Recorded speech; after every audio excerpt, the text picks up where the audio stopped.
sa gorge qui lui faisait mal, qui lui cuisait, qui lui brûlait, qui lui déchirait. Sa gorge sèche et qui avait soif, son gosier sec, son gosier qui avait soif. Sa main gauche qui lui brûlait et sa main droite, son pied gauche qui lui brûlait et son pied droit, parce que sa main gauche était percée et sa main droite, et son pied gauche était percé et son pied droit, tous ses 4 membres, ses 4 pauvres membres.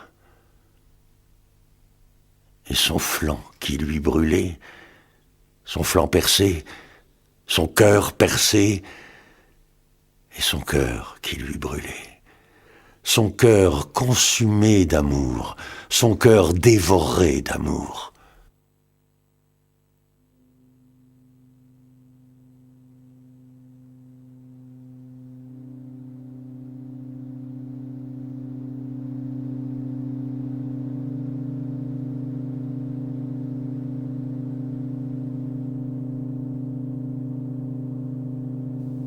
Le reniement de pierre et la lance romaine, les crachats, les affronts, la couronne d'épines, le roseau flagellant, le sceptre de roseau, les clameurs de la foule et les bourreaux romains, le soufflet, car ce fut la première fois qu'il fut souffleté.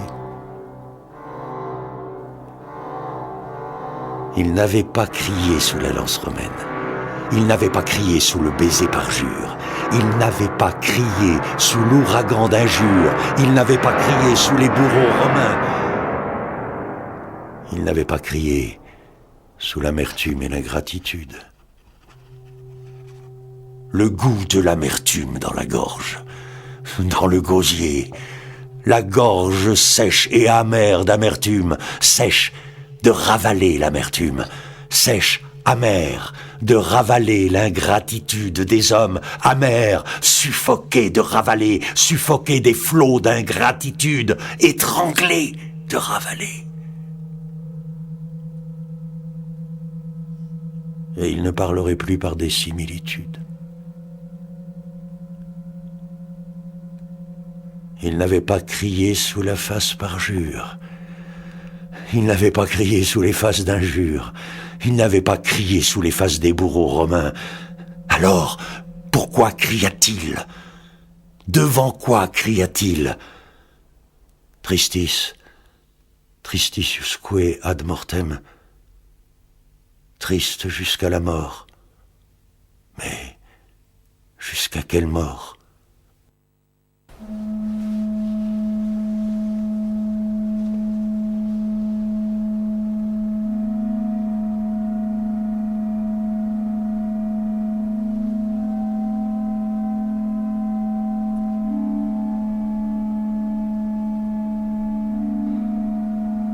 Il revoyait l'humble berceau de son enfance, la crèche, où son corps fut couché pour la première fois. Il prévoyait le grand tombeau de son corps mort, le dernier berceau de tout homme, où il faut que tout homme se couche pour dormir, censément, apparemment, pour enfin reposer, pour pourrir son corps entre 4 planches en attendant la résurrection des corps, jusqu'à la résurrection des corps. Heureux quand les âmes ne pourrissent point.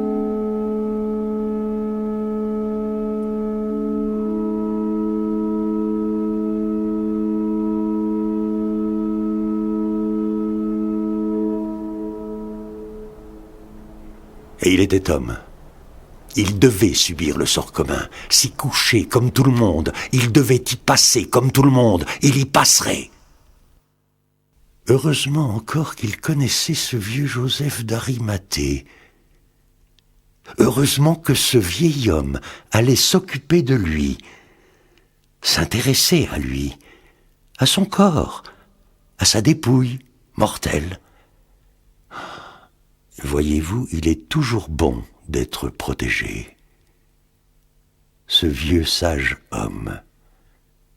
Un homme de bien, prudent comme le sont les vieillards, ménager, précautionneux, attentif, attentionné, attentionneux, ménager économe, peut-être un peu avare comme le sont les vieillards, parce qu'il ne leur reste pas beaucoup de vie, qui est le premier des biens, le plus grand bien. Prêter son sépulcre, c'est peut-être le plus grand sacrifice que l'on puisse faire à un homme, surtout quand on est vieux et que l'on comptait y reposer en paix, qu'on l'a fait bâtir exprès pour cela, exprès pour soi, pour y reposer en paix. Ce vieillard, décidément, c'était un homme très bien. Et il était homme, il devait subir le sort commun, s'y coucher comme tout le monde, il devait y passer comme tout le monde. Il serait enseveli par ses femmes, pieusement par les mains de ses femmes. Comme un homme qui est mort dans un village, tranquillement dans sa maison, dans son village. Parce que tous ces Romains, au fond, ils n'étaient pas méchants. Ils ne chercheraient pas querelle à son corps pendu et dépendu. Ils ne feraient point de misère à sa dépouille mortelle. Ils ne chercheraient pas des disputes à ces pauvres femmes, ni à ce vieux Joseph d'Arimathée, ce sage bon vieux qui lui prêterait son sépulcre. On peut se prêter beaucoup de choses dans l'existence, entre soi, dans son ménage. On peut se prêter son âne pour aller au marché, on peut se prêter son baquet pour faire la lessive et son battoir. On peut se prêter sa casserole et son chaudron et sa marmite pour faire bouillir la soupe, pour les enfants, pour toute la maisonnée. Mais se prêter un sépulcre, ce n'est pas ordinaire. Se prêter son sépulcre, son propre tombeau. Ce vieux lui prêterait donc son sépulcre, ce sage vieux, ce vieux avisé. Il saisit d'un regard toute sa vie humaine, que 30 ans de famille et 3 ans de public n'avaient point accompli, que 30 ans de travail et 3 ans de prière, 33 ans de travail, 33 ans de prière n'avaient point achevé, que 30 ans de charpente et 3 ans de parole. 33 ans de charpente, 33 ans de parole secrète, publique, n'avaient point épuisé. Car il avait travaillé dans la charpente de son métier. Il travaillait, il était dans la charpente, dans la charpenterie. Il était ouvrier charpentier. Il avait même été un bon ouvrier, comme il avait été un bon tout. C'était un compagnon charpentier. Son père était un tout petit patron. Il travaillait chez son père, il faisait du travail à domicile. Il voyait. Il revoyait l'établi et le rabot. L'établi. Le billot pour appuyer le morceau de bois que l'on fend. La scie et la varlope. Les beaux vrillons, les beaux copeaux de bois, la bonne odeur du bois frais, fraîchement coupé, fraîchement taillé, fraîchement scié, et la belle couleur, et la belle odeur, et la bonne couleur et la bonne odeur du bois quand on enlève l'écorce, quand on la pelure, comme un beau fruit, comme un bon fruit que l'on mangerait. Mais ce sont les outils qui le mangent, et l'écorce qui se sépare, qui s'écarte, qui se pèle, qui s'enlève délicatement sous la cognée, qui sent si bon et qui a une si belle couleur brune. Comme il aimait ce métier-là, l'écorce qui a une si bonne couleur, une si bonne odeur, comme il aimait son métier. Il était fait pour ce métier-là, sûrement, le métier des berceaux et des cercueils qui se ressemblent tant, des tables et des lits, et aussi des autres meubles, de tous les meubles, car il ne faut oublier personne. Il avait été un bon ouvrier, un bon charpentier, comme il avait été un bon fils pour sa mère Marie.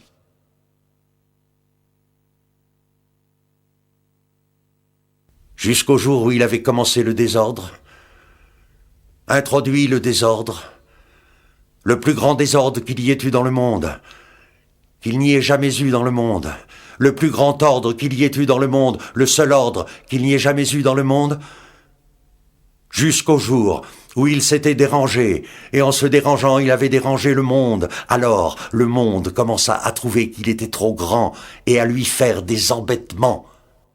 Et jusqu'au jour où il entreprit de rendre à Dieu ce qui est à Dieu.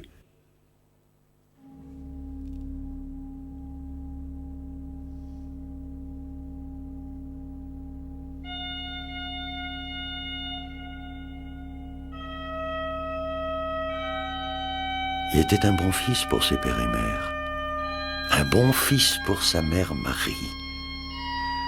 Et ses pères et mères trouvaient cela très bien. Sa mère Marie trouvait cela très bien. Elle était heureuse, elle était fière d'avoir un tel fils, d'être la mère d'un pareil fils, d'un tel fils. Elle s'en glorifiait peut-être en elle-même, et elle en glorifiait Dieu. Magnificat!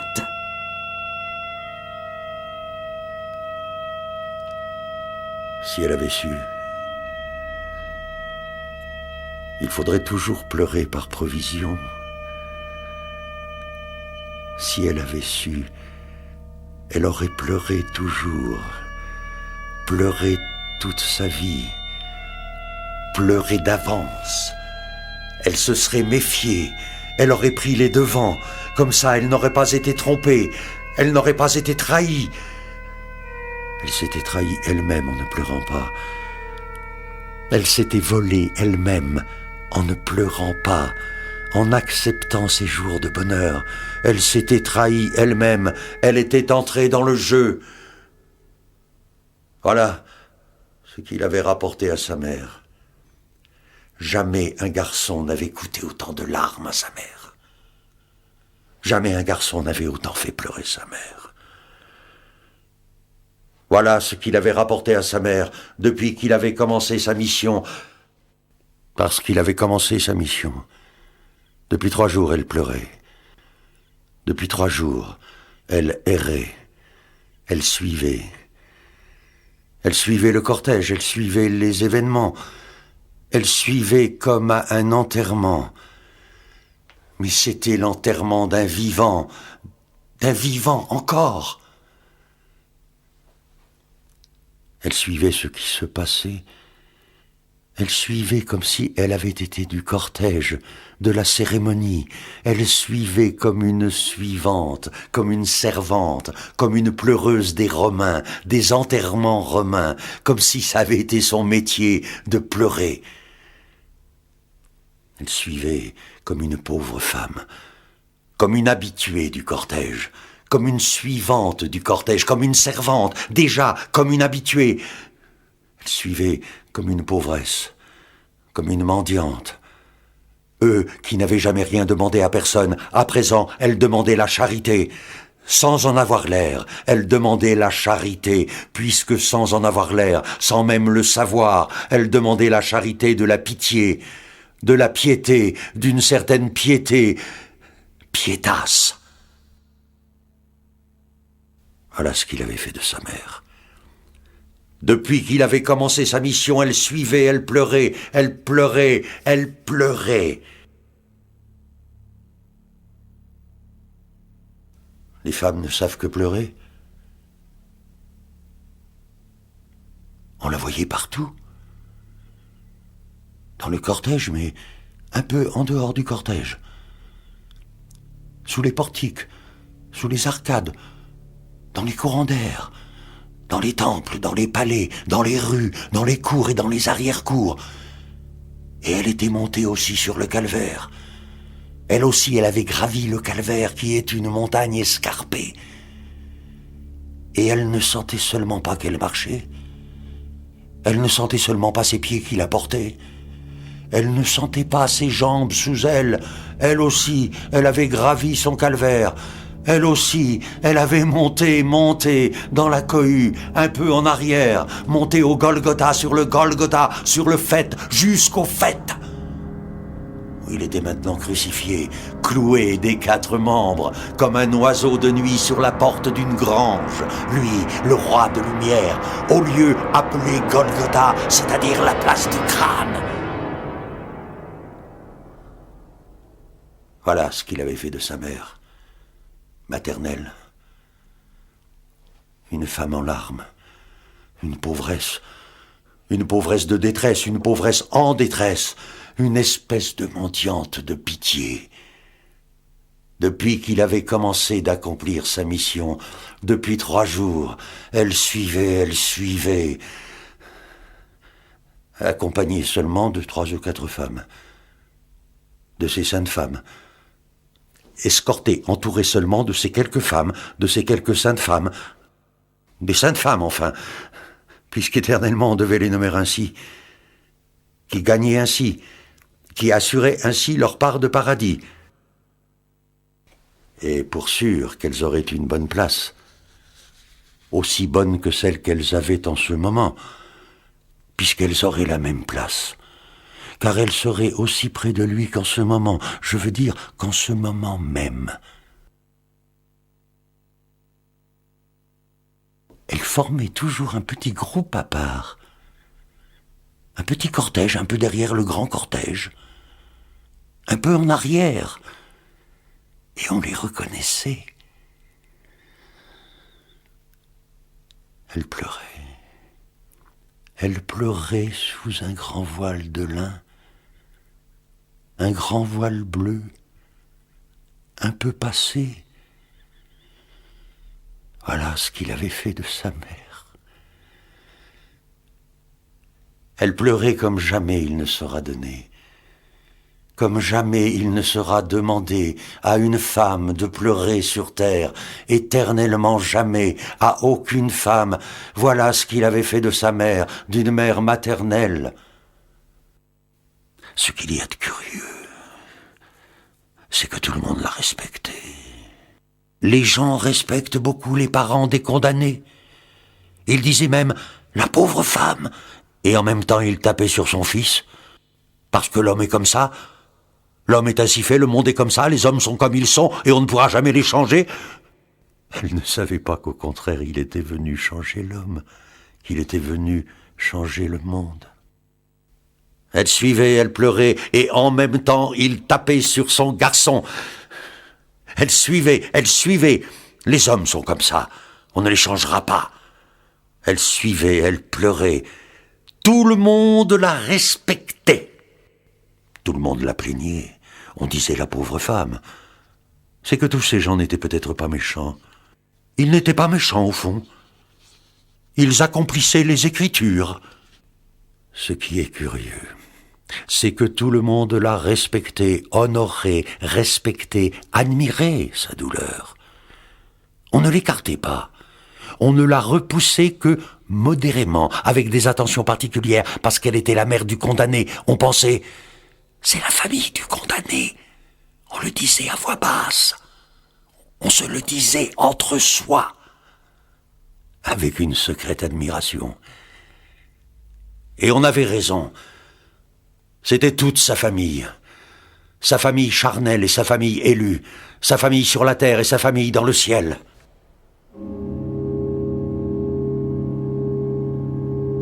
Elle suivait, elle pleurait. Ses yeux étaient si brouillés que la lumière du jour ne lui paraîtrait jamais claire, plus jamais. Depuis 3 jours, les gens disaient « Elle a vieilli de 10 ans, je l'ai encore vue. Je l'avais encore vue la semaine dernière. En 3 jours, elle a vieilli de 10 ans. » Jamais plus. Elle suivait. Elle pleurait. Elle ne comprenait pas très bien. Mais elle comprenait très bien que le gouvernement était contre son garçon, ce qui est une mauvaise affaire. Que le gouvernement était pour le mettre à mort. Toujours une mauvaise affaire. Et qui ne pouvait pas bien finir. Tous les gouvernements s'étaient mis d'accord contre lui. Le gouvernement des Juifs et le gouvernement des Romains. Le gouvernement des juges et le gouvernement des prêtres. Le gouvernement des soldats et le gouvernement des curés. Il n'en réchapperait pas, sûrement pas, certainement pas. Tout le monde était contre lui, tout le monde était pour sa mort, pour le mettre à mort, voulait sa mort. Des fois, on a un gouvernement pour soi, et l'autre contre soi. Alors on pouvait en réchapper. Mais lui, tous les gouvernements d'abord, et le gouvernement et le peuple, c'est ce qu'il y avait de plus fort. C'était ça, surtout, qu'on avait contre soi. Le gouvernement et le peuple, qui d'habitude ne sont jamais d'accord. Alors on en profite, on peut en profiter. Il est bien rare que le gouvernement et le peuple soient d'accord.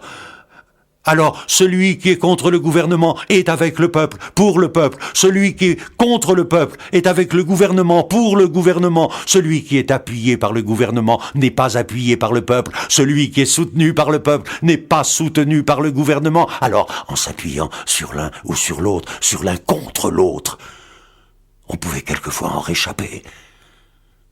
On pourrait peut-être s'arranger. Mais il n'avait pas de chance.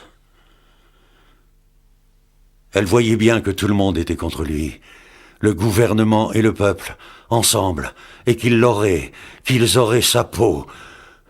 Ce qui était curieuse, c'est que la dérision était toute sur lui, et qu'il n'y avait aucune dérision sur elle. Pour elle, nulle dérision. On n'avait que du respect pour elle, pour sa douleur, pour son malheur. On ne lui disait pas des sottises, au contraire. Les gens ne la regardaient même pas trop, afin de mieux la respecter, pour la respecter davantage. Elle aussi, elle était montée avec tout le monde, jusqu'au faîte, sans même s'en apercevoir. Ses jambes la portaient sans même s'en apercevoir. Elle aussi, elle avait fait son chemin de croix, les 14 stations. Au fait, était-ce bien 14 stations ? Y avait-il bien 14 stations ? Y en avait-il bien 14 ? Elle ne savait plus au juste. Elle ne se rappelait plus. Pourtant, elle les avait faites, elle en était sûre. Mais on peut se tromper. Dans ces moments-là, la tête se trouble. Nous autres qui ne les avons pas faites, nous le savons. Elle qui les avait faites, elle ne savait pas.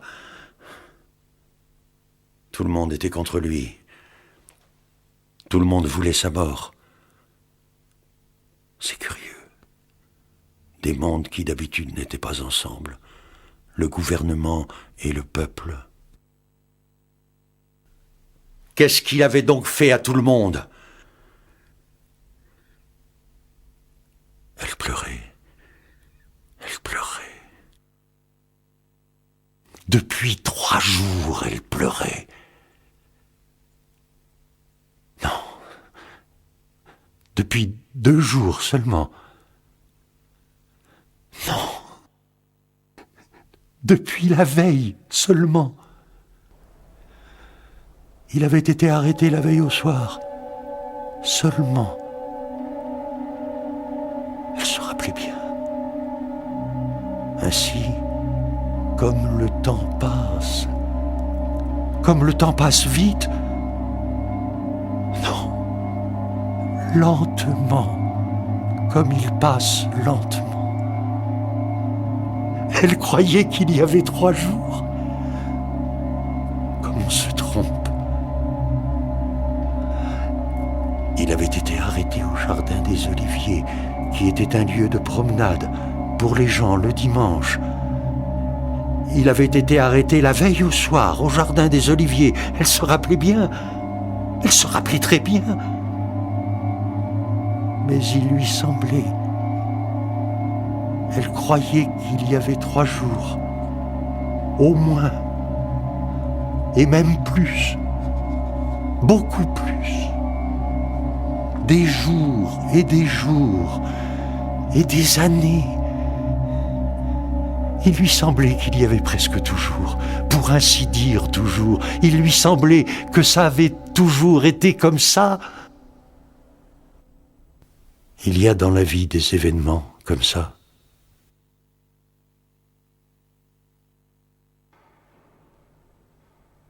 Tout le monde était contre lui. Depuis Ponce Pilate jusqu'au dernier des charretiers. Elle suivait de loin, de près, d'assez loin, d'assez près, cette cohue hurlante, cette meute qui aboyait et mordait, cette cohue hurlante qui hurlait, tapait, sans conviction, avec conviction, car ils accomplissaient les Écritures. On peut dire qu'ils tapaient religieusement, puisqu'ils accomplissaient les Écritures des prophètes. Tout le monde était contre lui. Depuis Ponce Pilate, ce Ponce Pilate, Pontius Pilatus, un brave homme. Du moins, on le disait, un brave homme.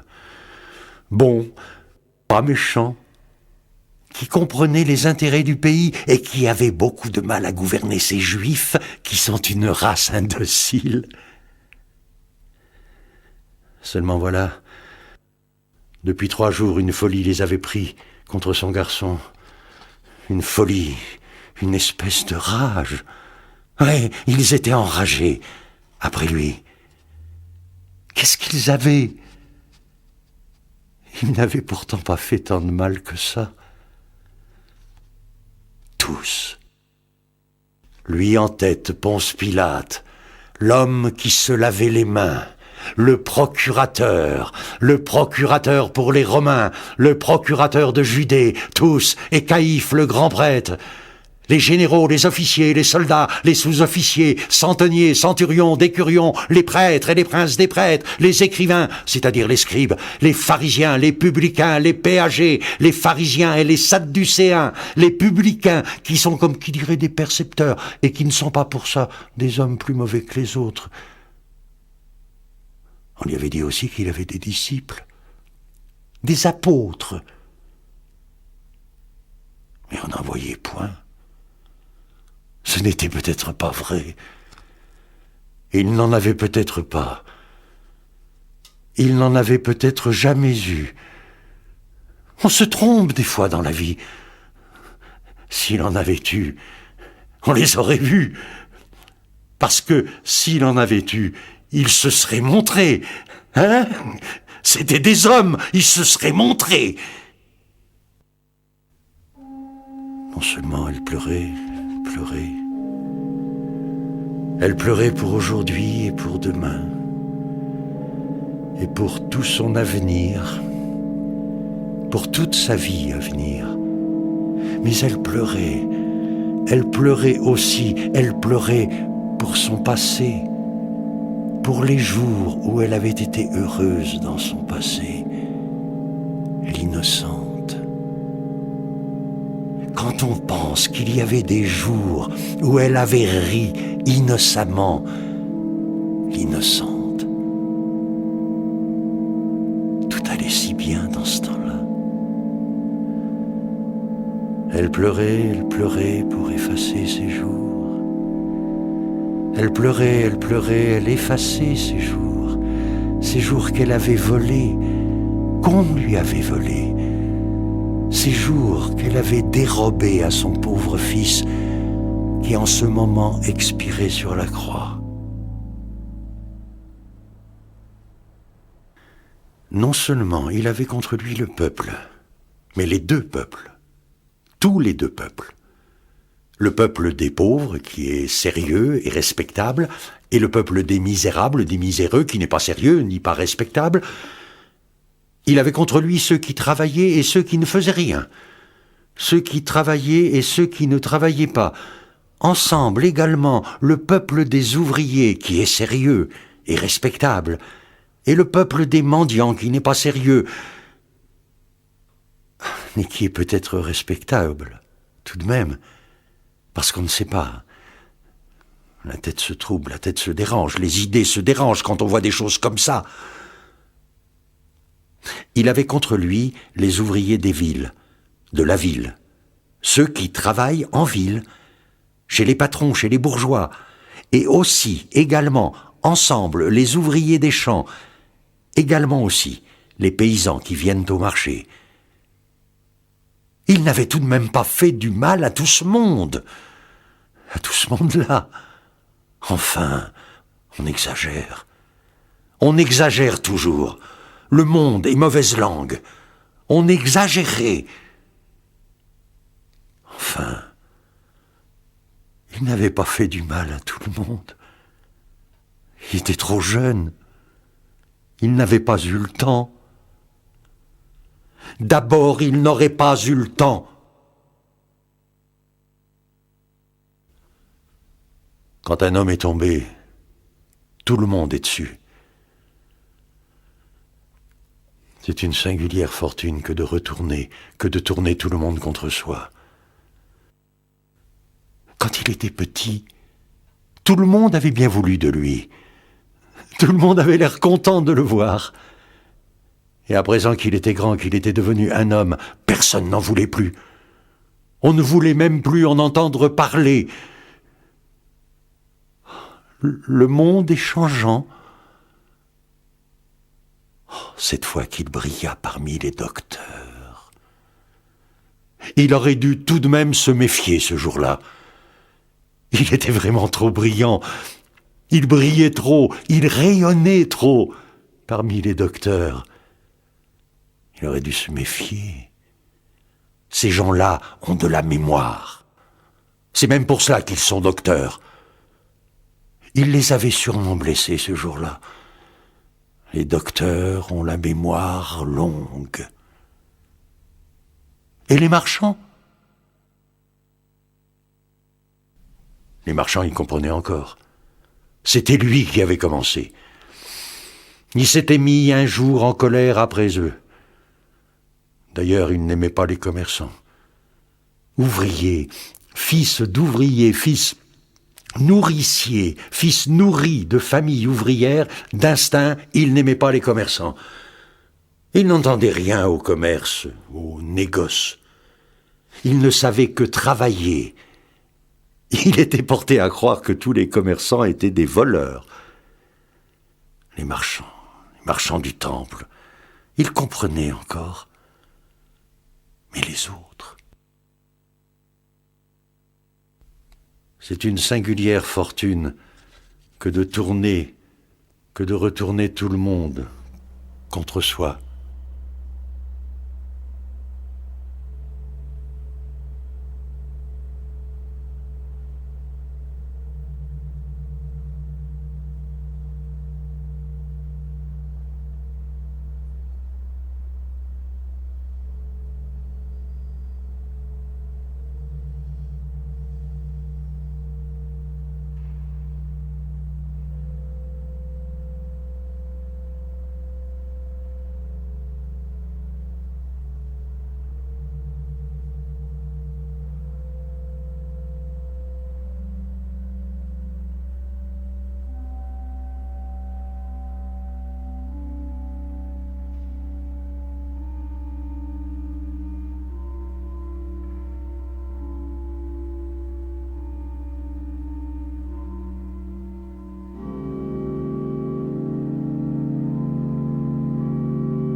Elle pleurait.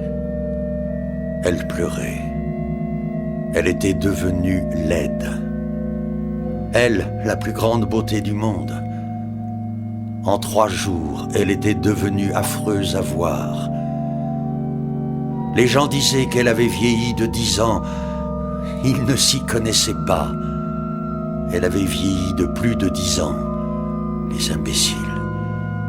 Elle avait vieilli d'une éternité, de son éternité. Elle pleurait. Elle était devenue affreuse. Les cils collés. Les 2 paupières, celle du dessus et celle du dessous, gonflées, meurtries, sanguinolentes. Les joues ravagées, les joues ravinées, les joues ravaudées. Ses larmes lui avaient comme labouré les joues. Les larmes de chaque côté lui avaient creusé un sillon dans les joues. Les yeux lui cuisaient, lui brûlaient. Jamais on n'avait autant pleuré. Et pourtant ce lui était un soulagement de pleurer. La peau lui cuisait, lui brûlait. Et lui, pendant ce temps-là, sur la croix, les 5 plaies lui brûlaient. Et il avait la fièvre, et elle avait la fièvre, et elle pleurait. Elle faisait si drôle, si affreux à voir, si affreuse, que l'on aurait ri certainement, et que l'on se serait moqué d'elle certainement, si elle n'avait pas été la mère du condamné. Même les gamins des rues se détournaient quand ils la voyaient. Détournaient la tête, détournaient les yeux, pour ne pas rire, pour ne pas lui rire au nez. Et on ne sait pas. Peut-être aussi pour ne pas pleurer.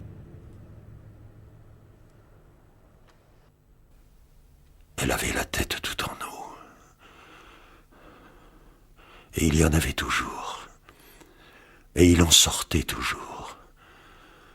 Et en même temps, elle avait la tête sèche, lourde, brûlante, pesante. Et les yeux lui piquaient. Et ça lui battait dans les tempes à force d'avoir pleuré. Et d'avoir encore envie de pleurer. Aujourd'hui, elle l'abandonnait à cette foule. Elle laissait aller. Elle laissait couler. Qu'est-ce qu'une femme peut faire dans une foule, je vous le demande. Elle ne se reconnaissait plus. Elle était bien changée. Elle allait entendre le cri qui ne s'éteindra dans aucune nuit d'aucun temps.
D'abord, il se faisait trop d'ennemis.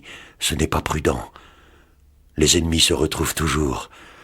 Les ennemis qu'on se fait se retrouvent toujours. Il dérangeait trop de monde aussi. Le monde n'aime pas être dérangé. On est quelquefois drôlement récompensé dans la vie. Jamais un enfant n'avait autant fait pleurer sa mère. On a quelquefois de drôles de récompenses. On est quelquefois souvent drôlement récompensé dans l'existence. Jamais un garçon n'avait autant fait pleurer sa mère que lui, elle, depuis ces 3 jours et ces 3 nuits, depuis ces 3 années. Quel dommage! Une vie qui avait si bien commencé. C'était dommage. Elle se rappelait bien. Ils avaient été si heureux dans ce temps-là, la mère et le garçon.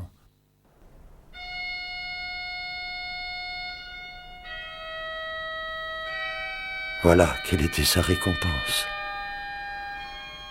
Voilà comme elle était récompensée d'avoir porté, d'avoir enfanté, d'avoir allaité, d'avoir porté dans ses bras celui qui est mort pour le salut du monde, d'avoir porté, d'avoir enfanté, d'avoir allaité, d'avoir porté dans ses bras celui par qui les péchés du monde seront remis, et de lui avoir fait sa soupe et bordé son lit jusqu'à 30 ans, car il se laissait volontiers environner de sa tendresse. On a tant de mal avec les enfants. Les enfants ne vous donnent que du tourment. On les élève, et puis après...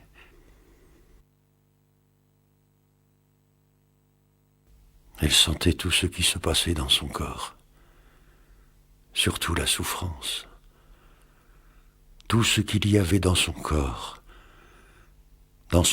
comme dans le sien. Elle sentait son corps comme le sien, parce qu'elle était sa mère. Il avait aussi une crampe. Il avait surtout une crampe effroyable, à cause de cette position, de rester toujours dans la même position. Elle la sentait, d'être forcée d'être dans cette affreuse position. Une crampe de tout le corps, et tout le poids de son corps porté sur ses 4 plaies. Il avait des crampes. Elle savait combien il souffrait. Elle sentait combien il avait de mal. Elle avait mal à sa tête et à son flanc et à ses 4 plaies. Et lui, en lui-même, il se disait « Voilà ma mère. Qu'est-ce que j'en ai fait? Voilà ce que j'ai fait de ma mère.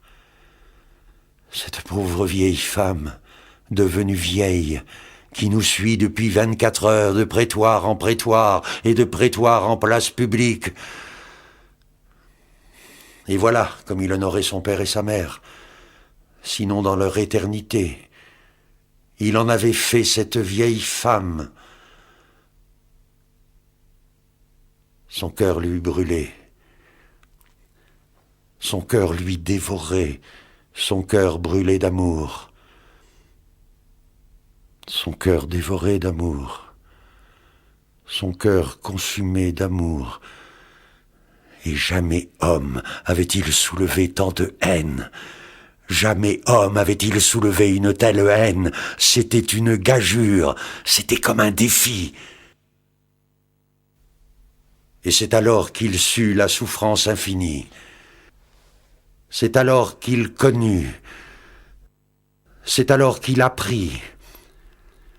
C'est alors qu'il sentit l'infinie agonie et cria comme un fou l'épouvantable angoisse, clameur dont chancela Marie encore debout.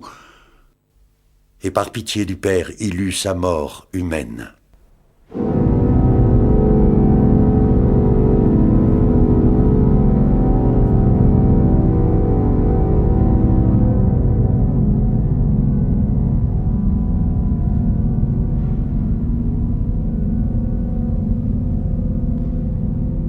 Tout homme, s'il a ce grand malheur de ne pas être mort avant son fils.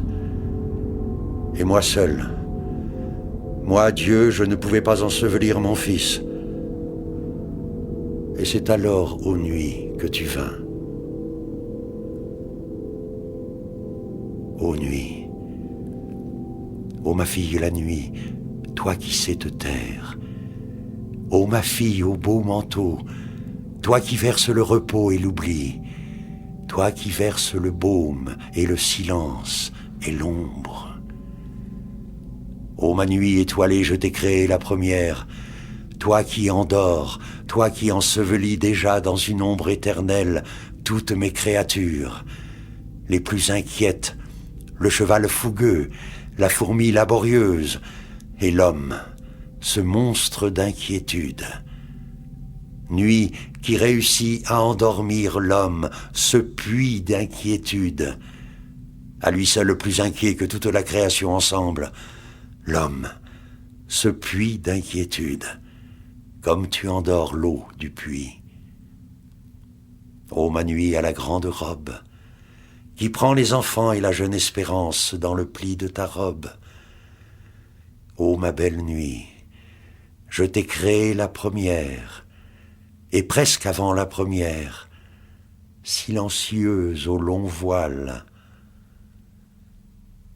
Toi qui apaises, toi qui embaumes, toi qui consoles, toi qui bandes les blessures et les membres meurtris, toi qui endors les cœurs, toi qui endors les cœurs endoloris, les corps endoloris, courbaturés, les membres rompus, les reins brisés de fatigue, de soucis, des inquiétudes mortelles, des peines, toi qui verses le baume aux gorges déchirées d'amertume, si frais. Ô ma fille au grand cœur, je t'ai créé la première, presque avant la première, ma fille au sein immense, toi qui couches l'enfant au bras de sa mère, l'enfant tout éclairé d'une ombre de sommeil, tout riant en dedans, tout riant secret d'un pli des lèvres sérieux. Toi qui couches l'enfant tout en dedans gonflé, débordant d'innocence et de confiance, au bras de sa mère. Ô ma fille, étincelante et sombre,